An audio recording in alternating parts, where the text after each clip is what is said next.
Continuing our exploration of science's towering figures, we now focus on Niels David Bohr, a brilliant mind who revolutionized our understanding of the atom. As the architect of the Bohr atomic model, he ushered physics into the quantum era, fundamentally reshaping modern science. Before we delve in, please consider supporting my channel by subscribing, liking, commenting, and sharing. Your support helps me create more of these videos for you.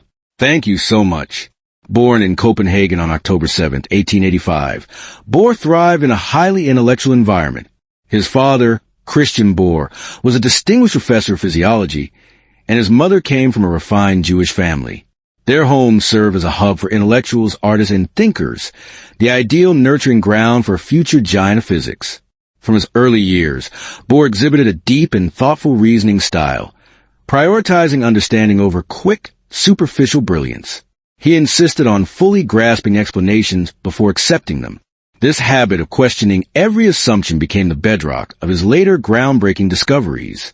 The making of a young scientist. Bohr entered the University of Copenhagen in 1903. Initially drawn to mathematics, he soon transitioned to physics.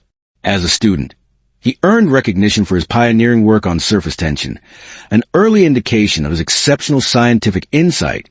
In 1911, he completed his Ph.D. on the electron theory of metals. While his thesis wasn't revolutionary in itself, it showcased Bohr's unique ability to approach problems from the most fundamental principles. A destiny-shaping meeting, Bohr and Rutherford. After obtaining his doctorate, Bohr traveled to England to collaborate with Ernest Rutherford, who had recently proposed his nuclear model of the atom. While groundbreaking, Rutherford's model had a critical flaw.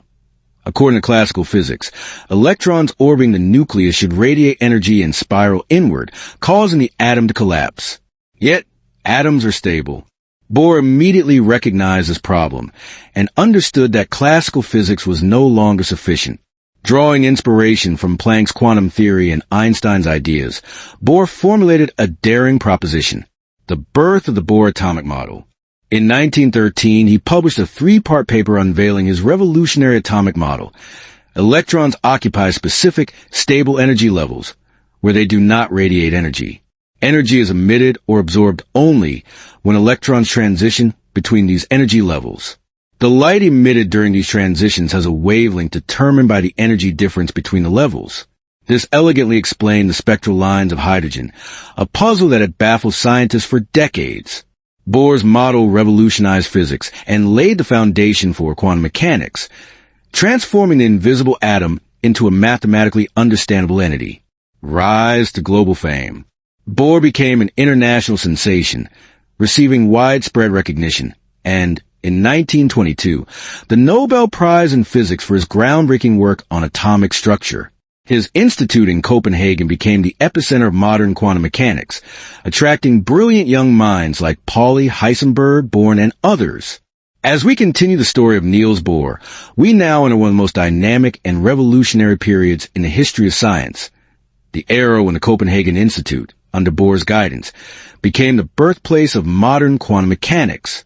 If the first section explored how Bohr transformed our understanding of the atom, this section will focus on how he helped change our understanding of the universe. The Copenhagen Institute, a birthplace of giants. Following his Nobel Prize in 1922, Bohr returned to Denmark and established the Institute for Theoretical Physics at the University of Copenhagen. The intellectual activity within its walls during the 1920s and 1930s is often compared to the artistic explosion of the Renaissance. Young physicists from across the globe flocked to Copenhagen to learn from Bohr. Among them were names that would become legendary. Werner Heisenberg, Wolfgang Pauli, Max Born, Pascual Jordan, George Gamow, Leon Rosenfeld, John Wheeler. They came not only to study physics, but to grapple with the fundamental nature of reality itself. The Institute was far from a quiet academic setting. It was a hotbed of ideas. Bohr encouraged constant discussions, intense debates, and even late-night walks where physics was contemplated under the moonlight. He firmly believed that understanding arose from dialogue, not isolation. The rise of Heisenberg and matrix mechanics. In 1924, a young German physicist named Werner Heisenberg arrived in Copenhagen. Bohr recognized his exceptional talent and mentored him closely. Just 2 years later, in 1925, Heisenberg formulated matrix mechanics, the first complete formulation of quantum mechanics. It described the atom using mathematical structures rather than physical pictures, a radical and abstract departure from traditional physics. Bohr immediately recognized the significance of Heisenberg's work, even when many others found it incomprehensible. However, a fundamental question remained. What does quantum mechanics reveal about reality? This question ignited a philosophical revolution, Bohr's principle of complementarity. As quantum theory evolved, so did its paradoxes. Is light a particle or a wave? Is an electron a point or a cloud? Is nature deterministic or probabilistic? Bohr developed an elegant answer, a philosophical insight known as the principle of complementarity. He argued, light can behave as either a wave or a particle, depending on how we measure it. Both descriptions are necessary for a complete understanding. However, they cannot be observed simultaneously. In Bohr's view, reality is not defined independently of the act of measurement. The observer and the observed are inextricably linked. Complementarity became the cornerstone of the Copenhagen interpretation, the most influential and often debated interpretation of quantum mechanics. The legendary Bohr-Einstein debates. If physics were a battlefield of ideas, the greatest intellectual duel was fought between Niels Bohr and Albert Einstein. Einstein never accepted the inherent probabilistic nature of reality in quantum mechanics. His famous statement, "God does not play dice," was a direct challenge to Bohr. But Bohr responded with gentle firmness, "Stop telling God what to do." Throughout the late 1920s and early 1930s, Bohr and Einstein engaged in some of the most profound debates in scientific history. Einstein proposed thought experiments designed to demonstrate that quantum mechanics must be incomplete. Bohr countered each with deep philosophical reasoning and impeccable logic. Their debates shaped the very foundations of modern physics, and even today, discussions about quantum reality often begin with these legendary exchanges. Pauli, the brilliant critic.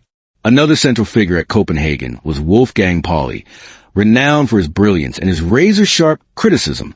Pauli once quipped, "This theory is not even wrong." Yet, Pauli held immense respect for Bohr, referring to him as the father of us all, acknowledging Bohr's vital role in guiding the young quantum generation. Pauli's own contributions, particularly the Pauli exclusion principle, complemented Bohr's work and helped to construct the quantum architecture we know today. A culture unlike any other. Daily life at the Institute was filled with intellectual excitement. Bohr treated students as collaborators, fostering an environment with no strict hierarchies, only ideas competing with each other. Heisenberg observed, "You didn't work for Bohr, you worked with Bohr." Yet Bohr's style was unique. He spoke deliberately, often pausing mid-sentence to find the perfect word. Conversations with him could stretch for hours as he dissected every concept and nuance. This atmosphere fostered breakthroughs, not by chance, but by design. Bohr and the development of the periodic table. Leveraging his atomic theory, Bohr applied quantum principles to explain the periodic table of elements. He elucidated why atoms exhibit specific chemical properties, how electrons populate shells, and the underlying reasons for the table's structure. This marked the first major triumph of quantum theory in the realm of chemistry, bridging physics with the behavior of matter and unifying two sciences into a single, cohesive vision. Bohr's travels and international influence.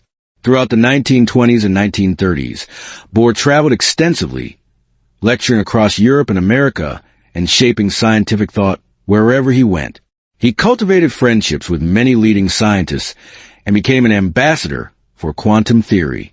His quiet demeanor and profound insights made him a respected and beloved figure. However, beneath his calm exterior, Bohr understood that humanity was approaching a dangerous crossroads, a new era where scientific power could surpass moral wisdom. As we continue the story of Niels Bohr, we now enter one of the most dramatic chapters of his life. The era of global conflict, moral dilemmas, secret missions, and the dawn of the atomic age. If the previous sections explored how Bohr reshaped physics, this section will reveal how he navigated one of the most precarious turning points in human history, the advent of nuclear weapons. The world darkens, the rise of war in Europe. By the late 1930s, The political landscape in Europe had become increasingly unstable. Bohr watched with deep concern as the Nazi regime rose to power, threatening not only peace but also the very ideals of open scientific collaboration that he championed. In 1939, physicists Otto Hahn and Fritz Strassmann discovered nuclear fission, and Lise Meitner provided the theoretical explanation of the process. Bohr immediately recognized the implications. If fission released immense energy, the world stood on the brink of a terrifying new type of weapon. He was among the first to warn colleagues that humanity was entering a new era, one where physics could determine the fate of nations, helping Jewish scientists escape Europe.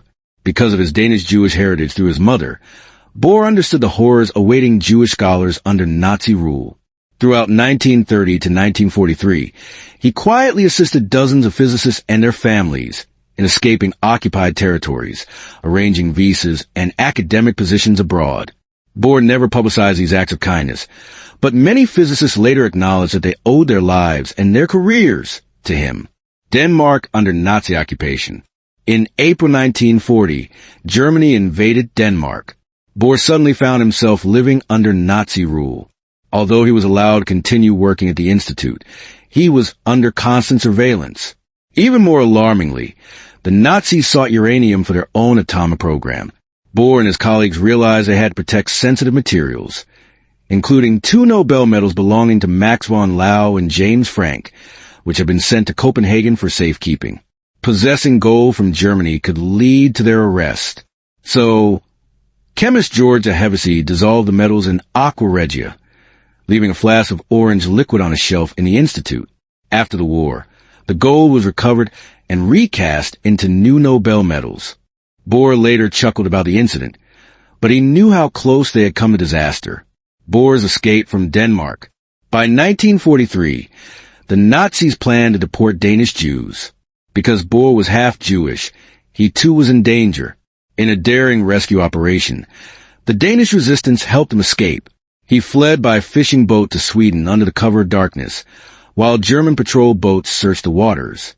From Sweden, Bohr was flown to Britain in a modified Mosquito bomber. The flight nearly ended in tragedy because Bohr couldn't hear instructions through the oxygen mask and lost consciousness during ascent. He survived only because the pilot descended in time. When Bohr arrived in England, he was no longer just a physicist.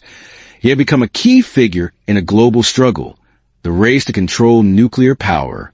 Bohr and the Manhattan Project. Soon after reaching Britain, Bohr was invited to the United States to contribute to the Manhattan Project, the American effort to develop the atomic bomb before Nazi Germany. Bohr arrived under the alias Nicholas Baker to maintain secrecy. Yet, unlike many scientists who focus on calculations and engineering, Bohr's mind was preoccupied with a different question. What will humanity do with this power once the war is over? At Los Alamos, he contributed crucial insights on nuclear physics, particularly regarding the behavior of uranium-235 and the design of chain reactions. His expertise in fission theory helped clarify several theoretical issues. However, his most significant contribution was not purely scientific. It was philosophical and political. The voice of caution in a world racing toward destruction. Bohr immediately grasped the long-term implications of nuclear weapons. He warned Robert Oppenheimer, General Groves, and even Winston Churchill that nuclear power would not remain secret for long. His message was simple yet revolutionary. The only safety lies in openness and international cooperation. Bohr believed that nations needed to communicate openly about nuclear research to prevent an arms race. He traveled between Washington and London, advocating for transparency with the Soviet Union, a stance many leaders considered naive or dangerous. Churchill dismissed Bohr as dangerous, fearing he would reveal military secrets. But Bohr insisted that secrecy would inevitably fail and that only global collaboration could ensure peace.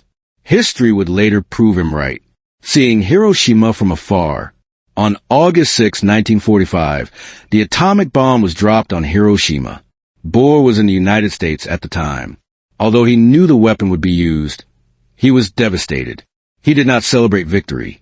He mourned the beginning of a new era of fear. Bohr believed that physicists bore the responsibility not for creating the bomb, but for guiding humanity toward using nuclear science wisely. After the war, he returned to Denmark as a public advocate for peace, founding the modern nuclear dialogue. From 1945 onward, Bohr dedicated his life to preventing nuclear catastrophe. He met with world leaders, wrote open letters, and promoted the concept of an International Atomic Energy Organization, an idea that would eventually inspire the founding of the IAEA, International Atomic Energy Agency. In 1957, the United Nations adopted many of Bohr's proposals. He received the first ever Atoms for a Peace Award for his contributions. A man of science and humanity, Bohr was not a politician. He did not enjoy speeches or power, but he felt a moral obligation to speak for the future of mankind. His courage during the war, both in resisting the Nazis and in challenging world leaders, demonstrated a rare combination of intellectual brilliance and moral wisdom. His journey from Copenhagen to Los Alamos was not just a journey of physicists. It was a journey of a man who believed that knowledge must serve humanity, not destroy it. As we continue the story of Niels Bohr, we now enter the long and rich period after World War II, a time when Bohr emerged not only as a legendary physicist, but as a global mentor, a builder of scientific communities, and the philosophical heart of the quantum generation. If the previous section focused on war, danger, and diplomacy, this section reveals a Bohr dedicated to rebuilding a better world through knowledge, cooperation, and humanity. Returning to Copenhagen, rebuilding the scientific world. When the war ended in 1945, Bohr returned to Denmark as a hero, although he never embraced that title. His institute, damaged by years of occupation, needed restoration. Not just physically, but intellectually. Bohr restarted the Copenhagen Institute with renewed energy. Scientists who had fled Europe began returning, and new students from allied countries arrived with fresh ideas. The Institute once again became a crossroads of cultures, languages, and theories. His home, the Carlsberg Honorary Residence, was always open to visiting scientists. Einstein once joked that Bohr's house is the only place in the world where physics is discussed at breakfast, lunch, and midnight snacks. The open world vision, Bohr's global dream. After witnessing the devastation of the war, Bohr became convinced that secrecy among nations would only lead to more conflict. He championed the concept of the open world, a world where scientific knowledge is shared across borders. Bohr wrote letters to the United Nations, to world leaders, and to the scientific community urging transparency in nuclear research. He believed, peace requires openness. Openness requires trust. Trust requires understanding. While not all politicians agreed, his ideas influenced the formation of several international organizations and helped shape the early philosophy of the United Nations. Bohr and the creation of international research centers. One of Bohr's most lasting contributions to the modern world was his vision for global scientific cooperation. He strongly supported the creation of CERN, European Organization for Nuclear Research, NERDITA, Nordic Institute for Theoretical Physics, international atomic research programs, student exchange networks across Europe. Bohr believed that scientific collaboration built bridges stronger than political alliances. He often said, every great scientific discovery is a victory for humanity, not for any nation. CERN, founded in the 1950s, embodied his dream, a laboratory where former enemies work side by side to unlock the secrets of the universe. Mentoring the next generations, the Bohr School thought. Bohr's influence as a teacher was immense. He trained and inspired dozens of scientists who later became Nobel laureates, including Auge Bohr's son, Ben Modelson, Werner Heisenberg, Wolfgang Pauli, Leon Rosenfeld, John Wheeler. He never treated students as subordinates. Instead, he considered them partners in a shared quest for understanding. Bohr's discussions were famous for their intensity. Visitors often recalled spending hours with him, emerging exhausted but enlightened. He asked questions that seemed simple, yet struck directly at the heart of the problem. One student said, Bohr didn't tell you you were wrong. He asked questions until you realized it yourself. This gentle but powerful style shaped generations of physicists, revisiting the foundations of quantum mechanics. In the post-war years, Bohr revisited the philosophical foundations of quantum mechanics, especially the principle of complementarity. As new discoveries emerged, such as the development of quantum field theory and advances in nuclear physics, Bohr continually refined his ideas. He believed science and philosophy were inseparable. To him, physics was not just equations. It was a way of understanding the relationship between knowledge, observation, and nature itself. He wrote essays, gave talks around the world, and engaged in debates that shaped the evolution of modern physics. Bohr never claimed to have the final answer. Instead, he embraced uncertainty as a path toward deeper truth, family, personal life, and the balance of humanity. Despite his towering achievements, Bohr was humble and gentle in daily life. With his wife Margrethe, he raised 6 sons. Their home was a place of warmth, humor, and endless intellectual conversation. Margrethe often typed Bohr's manuscripts, refined his ideas, and organized the Institute's events. Many historians credit her as one of the invisible pillars of Bohr's success. Tragedy touched the family as well. Their son Christian drowned in a boating accident in 1934. Bohr rarely spoke about it, but the pain shaped a quiet compassion in his later years. Bohr's symbolic role in the new age of science. As the Cold War grew, Bohr's message of openness became more vital and more challenging. He continued to advocate for dialogue across political divisions. Leaders respected him even when they disagreed. They knew he represented something larger than Denmark or even Europe. He was the conscience of modern physics. When he visited the United States, the Soviet Union, or the United Nations, he was greeted not as a diplomat, but as a philosopher of science and peace. Honors, recognition, and quiet pride. Bohr received numerous awards after the war. The Atoms for Peace Award, the Franklin Medal, honorary doctorates from major universities, membership in scientific academies worldwide. But he accepted honors reluctantly. When a journalist asked how it felt to win so many awards, he replied, "The reward of science is the insight itself," a legacy that was still growing. Throughout the 1950s and 1960s, Bohr continued writing, teaching, and advising governments on nuclear policy. The world was changing rapidly, yet Bohr remained a steady voice of reason, reminding humanity that understanding requires humility and progress requires cooperation. He spent his final years working on philosophical essays about knowledge, complementarity, and the unity of science, writings that would influence fields far beyond physics. As we reach the final chapter of Niels Bohr's remarkable journey, we now move into the last decades of his life, a period marked not by dramatic discoveries or political struggles, but by deep reflection, mentorship, global influence, and the quiet wisdom of a man who had seen both the beauty of science and the dangers of its misuse. This final section explores Bohr's lasting imprint on humanity and the peaceful conclusion to a life that shaped the modern world. A global elder of science. By the 1950s and 1960s, Bohr had become more than a physicist. He was a statesman of science, a thinker whose advice was sought by governments, universities, and international organizations. Whenever scientific or ethical issues arose, from nuclear safety to the structure of global research, people asked, "What does Bohr think?" Increasingly, Bohr's work centered not on equations, but on conversations. He believed collaboration was the most powerful tool humanity possessed. Despite the growing polarization of the Cold War, Bohr traveled frequently to the United States, the Soviet Union, Britain, and other nations. He met presidents, prime ministers, and physicists young enough to be his grandchildren. Wherever he went, his message remained the same. Science must unite the world, not divide it. The philosophical Bohr, deeper than equations. In his final years, Bohr devoted much of his time to writing and refining philosophical essays. He returned again and again to the idea that knowledge is always shaped by context, interpretation, and the limitations of human observation. To Bohr, the principle of complementarity was not just a quantum rule, it was a universal truth. Opposites can be true together. Understanding often requires two perspectives. Human knowledge grows not by eliminating contradictions, but by embracing them. He believed that biology, psychology, language, and even society could be understood through this lens. Bohr once said, "Every valuable insight is born from the tension between opposing ideas."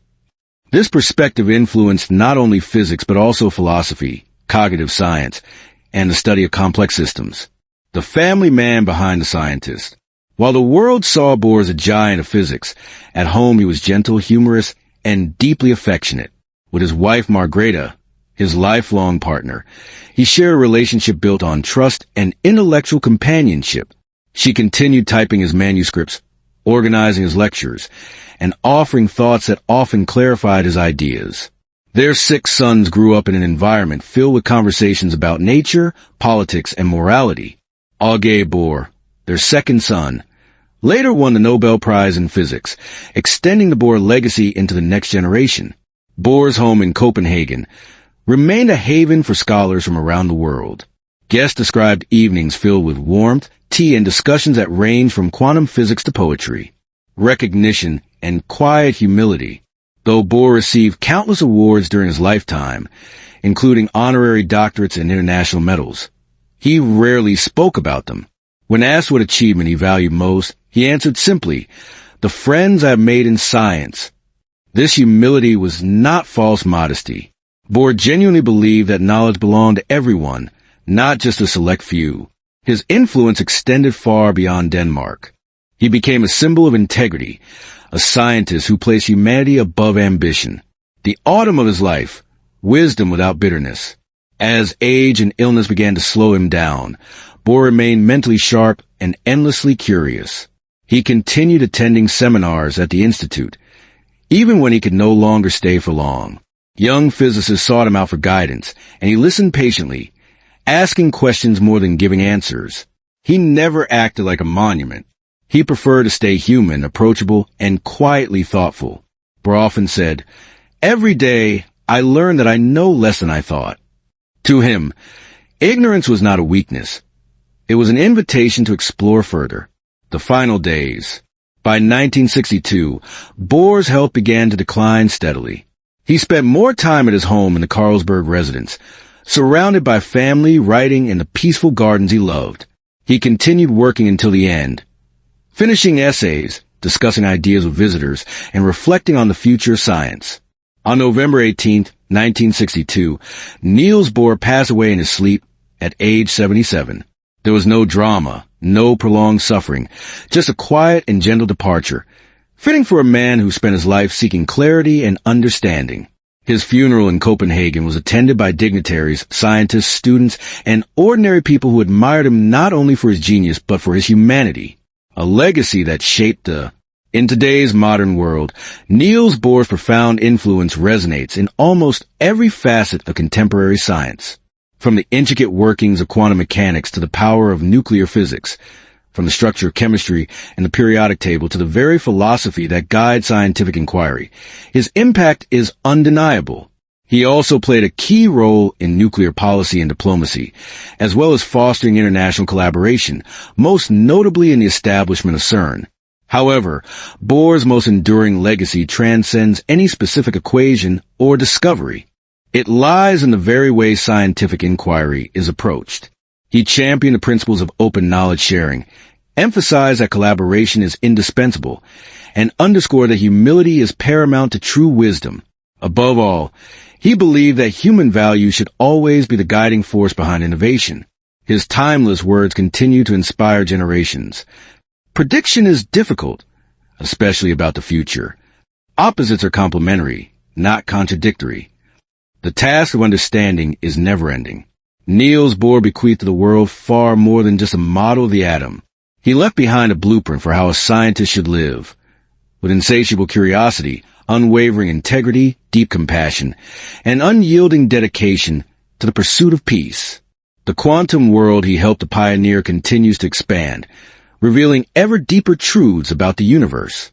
And with each new discovery, each new insight into the fundamental nature of matter, there's an unspoken acknowledgement of the man who taught us that reality is far richer and infinitely more mysterious than we can ever fully comprehend.